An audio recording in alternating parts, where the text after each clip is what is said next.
Selamat malam nih buat kamu yang lagi dengerin episode yang satu ini. Ada yang lagi stay at home gak sih? Sama kayak aku udah, ini hari ke-10 apa ke-11 ya? Kayaknya antara, iya itu deh. Tapi kemarin waktu hari ke-9 itu aku keluar rumah karena ya excuse ya, satu hari, bukan sehari sih, cuman sejam kali ya buat kayak beli bersih-bersih, pembersih lantai gitu deh, pembersih baju. Dan mungkin itu adalah salah satu jalan dimana COVID-19 ini kasih kita waktu buat lebih banyak waktu di rumah bersih-bersih. Ada juga gak sih diantara kamu yang akhirnya ngerjain beberapa hal yang mungkin kamu udah lama ninggalin nih karena kesibukan kamu yang lain. Nah, akhirnya kamu mungkin belajar masak lagi. Aku besok kayaknya mau bikin aku lupa namanya. Yang jelas itu yang dimasukin di kulkas apa ya? Iya, semacam kayak cheese gitu deh. BTW, kita tuh di rumah udah, di sini tuh udah sama dengan hari besok, berarti udah 2 minggu 2 kali gak mengadakan kegiatan keagamaan. Biasanya kan setiap hari Minggu kita tuh pasti ada ibadah. Kalau sebutannya di kita tuh kalau misa ekaristi, kalau kita tuh di sini misa sabda aja, karena di sini nggak ada pastor gitu.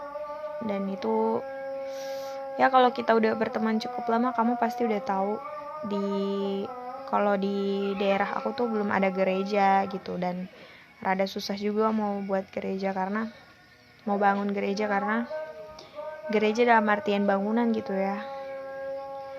Karena kayak perizinannya tuh sulit, karena kayak harus ada sekitar 100 orang atau 30 kakak yang tanda tangan gitu, kepala keluarga yang tanda tangan gitu. It's kind of hard karena waktu zaman dulu tuh masih di sini tuh masih kayak kental banget gitu. Tapi sebelum kayak ada peralihan masa di mana waktu pertama aku datang tuh orang-orang lebih kayak santai sama perbedaan kita.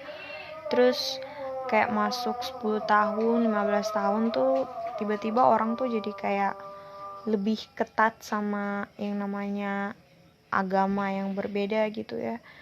Terus masuk ke 20 tahun kita tuh tinggal di sini udah kayak 20 sampai 30 tahun tinggal di sini tuh lebih kayak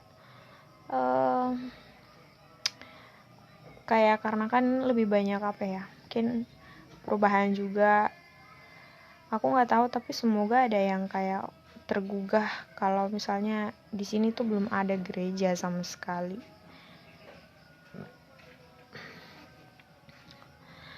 Tentang isu yang beredar saat ini yang bikin semua orang resah dan gelisah menunggu di rumah masing-masing.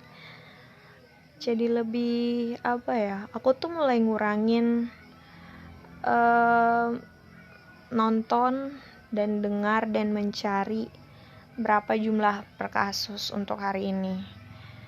Jadi waktu pertama aku ngerekam episode yang pertama itu, yang tentang virus gitu kan, itu per kasus masih sekitar 200 kah atau 400 gitu. Nah sekarang hari ini cuma lewat mungkin 3 hari kali ya, itu udah 1048 kasus, dan itu kemarin. biasanya tiap malam diumumin gitu sama Bapak Yuryanto yang jadi kepala sebagai yang ditugaskan untuk menangani wabah ini. Lo berasa ini gak sih kalau Indonesia tuh rada telat untuk menangani kasus ini? Kayak dari awal tuh semua orang mungkin sepaham kali ya, kayak kita tuh terlalu menganggap enteng tentang kasus ini, padahal kesiapan, kalau misalnya kita punya kesiapan peralatan yang bagus, tenaga medis yang cukup memadai dan mampu di bidangnya, karena ini kan kalau masuk di kasus ini tuh kasus di bagian paru-paru gitu, jadi kayak harus punya dokter spesialis paru, SPP gitu, not dokter umum. Kalau dokter umum mungkin bisa kalau bagian ini ya, kayak perawatan awal gitu, tindakan kasus. Karena setelah aku baca ternyata di pedoman medikal gitu untuk penanganan pasien itu ada beberapa stage, dimana kalau misalnya pasien A udah masuk ke tahap ini berarti ditanganinya dengan yang seperti ini. Jadi kayak ternyata emang kayaknya gitu deh, kalau misalnya penyakit orang tuh parah karena ada stage-nya, ada tahapan-tahapan di mana tahapan ini masih kayak possibility dia sembuh itu masih besar dan masih bisa dirawat dengan treatment yang kayak dikasih obat-obatan dan segala macam. Tapi udah makin lama dan makin parah, ya sadly, karena per angka kematian di Indonesia tuh udah cukup besar. Yang kemarin aku baca tuh udah 78, dan kayak kalau dibandingkan sama yang hidup itu tuh lebih besar, kayak 1:2 gitu. 1 yang hidup, 2 yang mati. Kayak 1 orang yang hidup berarti ada 2 orang yang mati, kayak gitu. Nah, padahal kan sebaliknya yang terjadi di luar negeri. Kayak kalau yang di luar negeri tuh kayak lebih mungkin 1 yang mati, 2 yang hidup gitu. Terus juga sebenarnya kalau kita melihat lebih dalam gitu, kasus wabah ini sebenarnya menyangkut banyak hal yang terjadi di Indonesia. Kayak kalau kamu perhatiin gitu ya, peralatan yang memadai untuk mengetes apakah seseorang itu COVID-19 atau enggak, itu tuh butuh waktu lama untuk prosesnya. Kayak misalnya butuh waktu 14 hari biar kita ngelihat apakah dia benar-benar bisa. Ini nih orang itu kan masa inkubasi, jadi apakah orang ini kayak lebih bisa sembuh atau enggak gitu. Inkubasi itu dimana dari hari pertama terhitung virus masuk ke dalam tubuhnya orang tersebut sampai hari ke-14, dimana dia udah bisa menunjukkan tanda-tanda bahwa dia sehat gitu.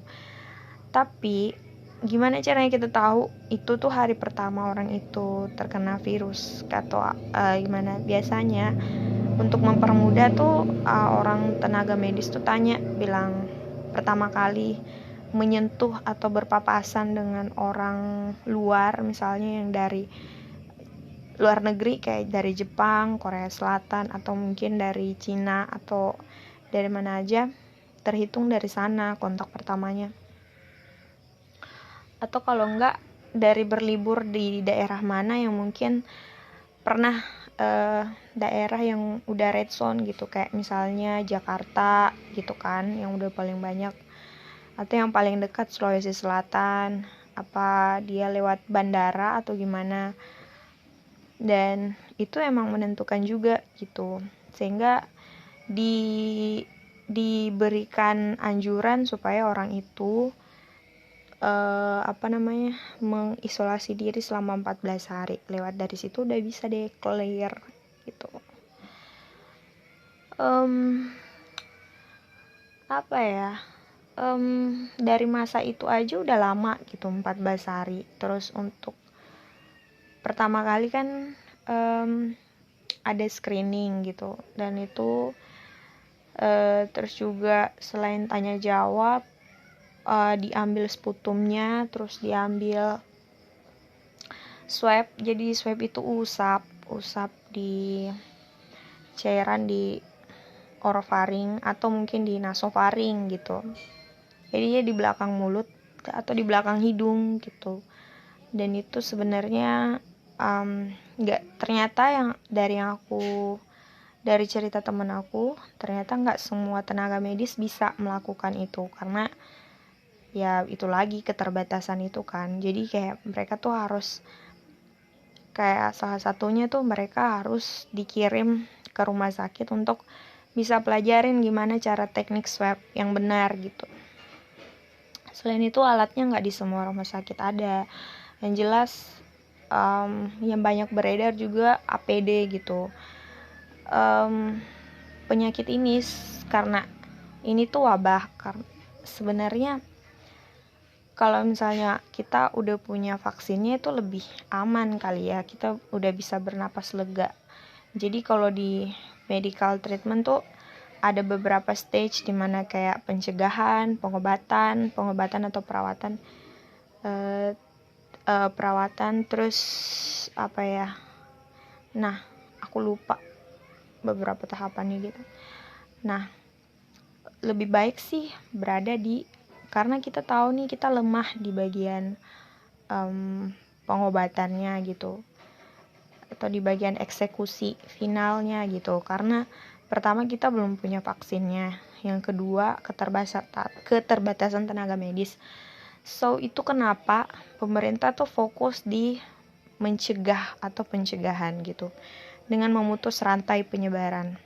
That's why kita orang-orang Indonesia dilarang untuk pergi menuju keramaian. Kita tuh dianjurkan untuk social distancing gitu. Ya aku juga sorry kayak minta maaf karena yang kemarin tuh self distancing ya, harusnya social distancing.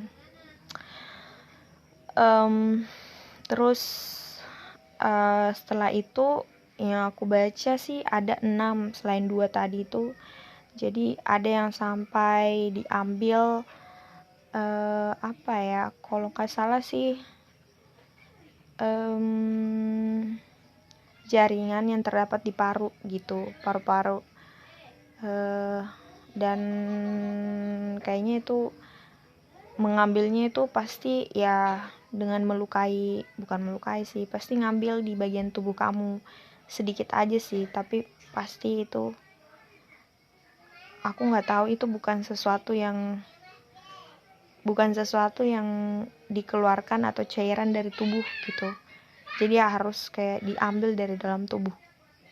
Wow, I don't know how it feels. Kayak mungkin bakal sakit banget kali ya. Dan alatnya tuh nggak ada di setiap daerah. Alatnya tuh adanya di sampelnya tuh dikirim ke pusat balitbank apa begitu ya. Dan dikirimnya itu nggak langsung sehari dapet sampelnya langsung keluar gitu. Pasti dari pengalaman aku di laboratorium itu perlu ini nih, kayak misalnya ada 20 pasien yang mendaftar, jadi terus ada 20 pasien lagi, jadi sesuai antrian gitu. Dan kita perlu ngeliat lagi, nggak langsung satu kali ini langsung keluar gitu, tapi perlu kayak oh ini apanya yang naik, apanya yang turun gitu. Jadi apa ya, terus yang aku lihat adalah banyak banget dari kita yang belum tahu sebenarnya betapa risky dan betapa berbahayanya betapa berbahayanya virus ini gitu. Karena nggak semua orang punya latar belakang yang sama gitu kan.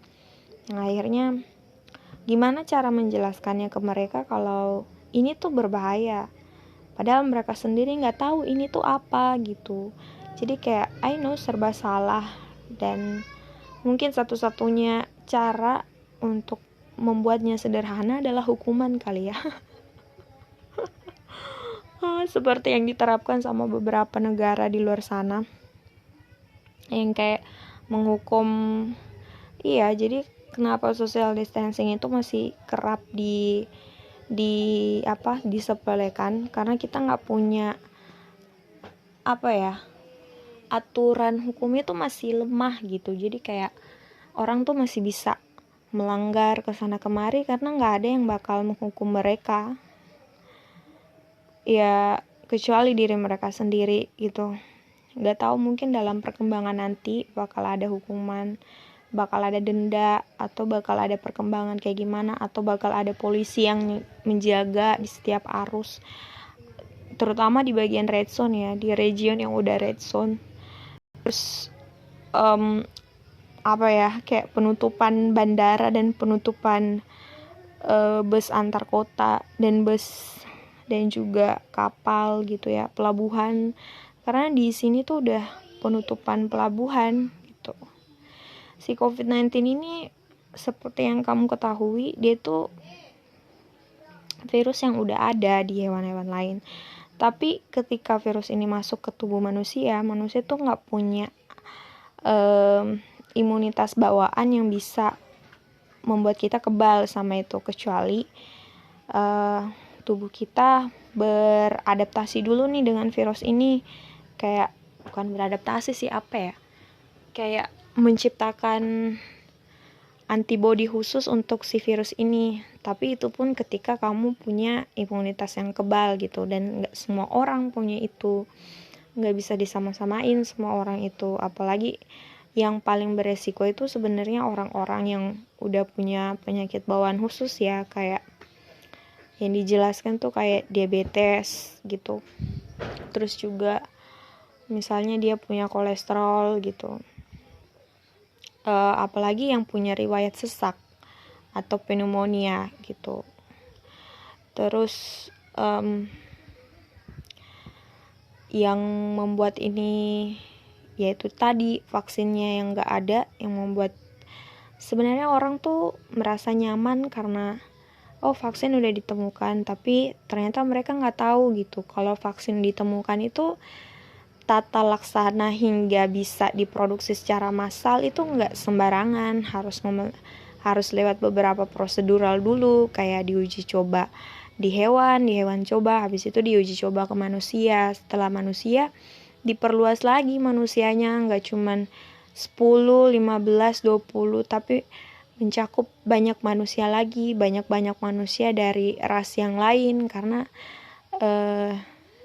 nggak menutup kemungkinan berbeda ras, berbeda suku bangsa tuh berbeda fisiologi tubuh gitu, kayak reaksi tubuh terhadap suatu zat kimia tuh berbeda, tingkat sensitivitas manusia tuh berbeda, dan diusahakan agar seminimal mungkin efek samping yang ditimbulkan, karena kayaknya ini bakal jadi obat versi kayak sedang ke berat gitu, dosis sedang ke berat, dan diberi anjuran dokter kayak gitu. Dan untuk anak kecil pasti beda lagi gitu, vaksinnya nggak bisa sembarangan dan nggak bisa diproduksi dalam udah ditemukan nih hari ini langsung diproduksi massal, besok nggak bisa, karena harus bekerja sama dengan perusahaan.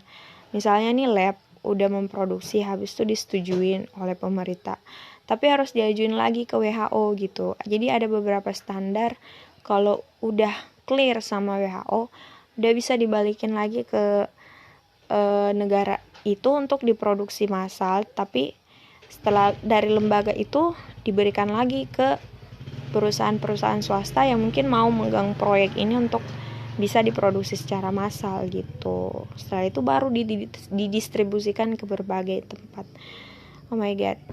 Jadi itu dia how I feels dan how is it si COVID-19 ini.